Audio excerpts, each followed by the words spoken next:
Hey guys, I'm Nick and welcome back to the channel. Or if you happen to be new here, please don't forget to click on that big subscribe button to stay up to date with all the latest Star Trek news on YouTube. So today I'm talking to you about Lower Decks Season 2, Episode 3, entitled We'll Always Have Tom Paris. That's right, it is the return of Tom Paris to Star Trek. Since the end of Voyager Season 7, we now have Tom Paris back in some form in the Star Trek universe, which is great news. Before we get into today's episode review, I just want to remind you guys I'm having a 20% off everything in my merch store for the next 24 hours. It's been a sale for about 3 days, but today is the last day you can take advantage of this great, amazing sale where you can pick up some amazing hoodies, caps, mugs, you name it. Brilliant merch, cheap prices. You can't ask for better than that, and it helps support the channel.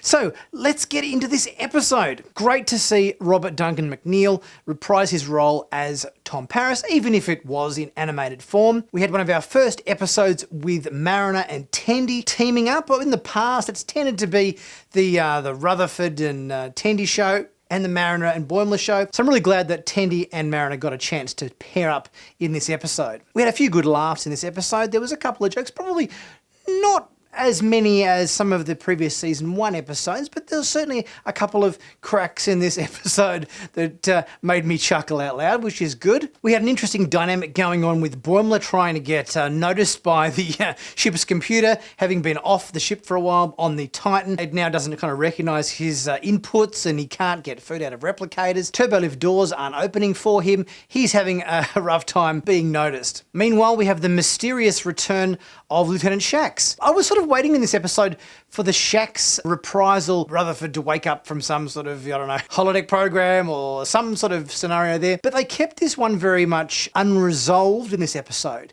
And it kind of confused me a little bit because obviously we had the introduction in last week's episode of our new security chief, Kay-Shon, which I'm thinking, great character. We're back to Shax without any kind of explanation. So yeah, I'll be interested to see where this goes in future episodes, I think. Now, one interesting thing that I did notice when Lieutenant Tom Paris walks onto the bridge of the Cerritos to do his little goodwill tour or whatever he's doing, Lieutenant Kay-Shon, the new security chief, was in fact on the bridge.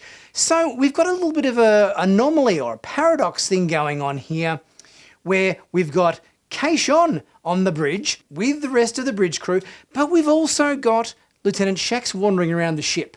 So the ship can't have two heads of security. So something odd is going on here, which I'm guessing we're going to find out about in future episodes. So apparently Tom Paris is doing kind of like a morale building tour of various different starships, telling stories about his journey on Voyager through the Delta Quadrant and so forth. Boimler's got the commemorative plate thing there, which he's trying to have signed like a Star Trek fan at a convention. Mariner's asking him stories about whether he's still a salamander, which is a kind of a cute reference to that episode in Voyager where him and Janeway got turned into weird lizardy fish things after breaking the warp barrier at warp 10. So yeah, there's a few little cool references to past Voyager moments with Tom Paris, including kind of references to Fairhaven, Captain Proton, and the like. So it was cool to see Tendi and Mariner teaming up, going off to various different planets to try to recover Dr. T'Ana's scratching post. Obviously, she's got a bit of a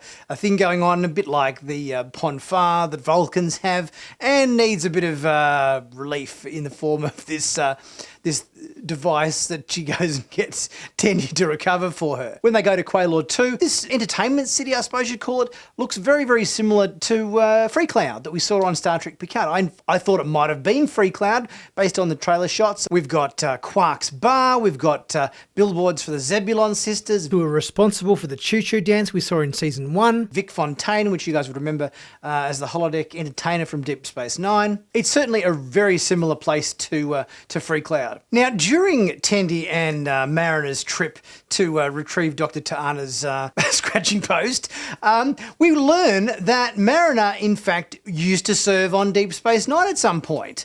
This was, I think, before she said she served on a starship called the Keto. So I wonder whether at some point we might get a little bit of a flashback or something to Marina's experiences on DS9. So she can't have been there very long, and if she was, it would have been in a very lower decker capacity, I suppose. Marina's history is very mysterious. She served on a lot of different ships and seems to have had quite a extensive career through Starfleet, despite still only being an ensign. She's been moved around umpteen different postings and all sorts of things. So yeah, who knows what she's been up to. She's got a pretty broad history. It was fun to see Mariner and Tendi playing Domjot, which we first saw on Deep Space Nine. But this starbase that they're in at Earhart was in fact the same starbase that Picard got stabbed through the heart by a bunch of Nausicaans in his academy years, which you guys would remember from the episode Tapestry. It's good to see also the Nausicaans in this. They play Domjot against a whole bunch of Nausicaans, and they're always a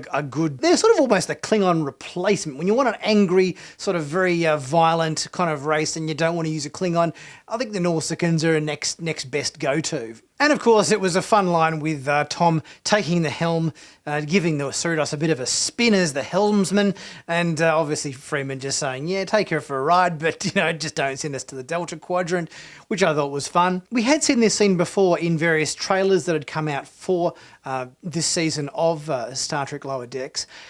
However, I guess ultimately I was a little bit disappointed at the lack of use they sort of gave Tom Paris this episode, besides the whole scene with him talking to Boimler as a plate in the Jeffries tube, which we'd seen before in a trailer, and this little scene on the bridge with Freeman telling him not to take them to the Delta Quadrant, which we'd also seen before in a trailer. There wasn't a huge amount more that we got from Tom Paris in this episode. In fact, the clips we had seen in various trailers for this episode kind of comprised 98% of his involvement in this episode.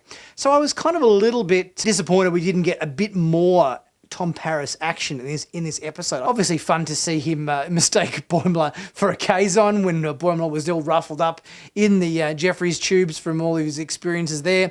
And him looking a little bit Kazon-like. I thought that was good. It made me laugh out loud, that little moment. But beyond that, there wasn't huge Tom Paris involvement in the rest of the episode. I thought they probably could have had a few more moments with him. I think there was a bit with Boimler saying he was going to have a drink with Tom Paris in the mess hall or whatever it was at the end when he had a black eye and everything.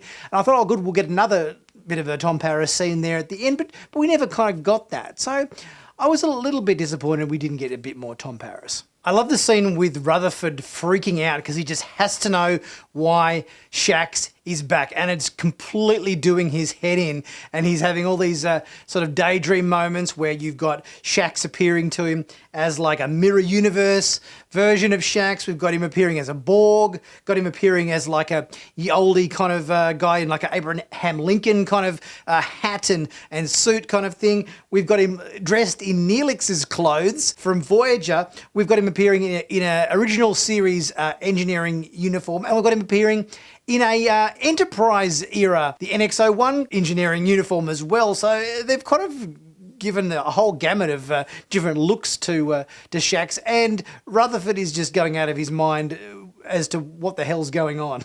Meanwhile, we've got Mariner and Tendi off on the Orion pirate outpost with Tendi colouring Mariner's skin green so that she can pass off herself as an Orion. We get some interesting moments here, like Mariner saying, please Tendi, don't take any photos of me. This just feels wrong, as if she's going to get snapped as an Orion and, put on social media or something, culturally inappropriate situation there, which is kind of fair enough.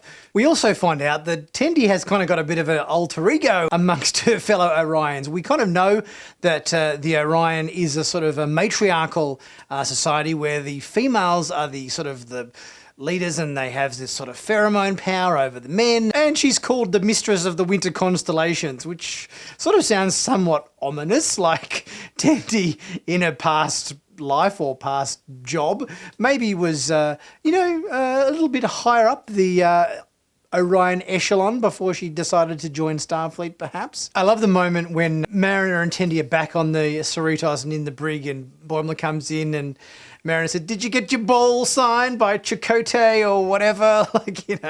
That was amusing. And I also loved the line with Boimler trying to get out of the brig and the door's not opening for him again.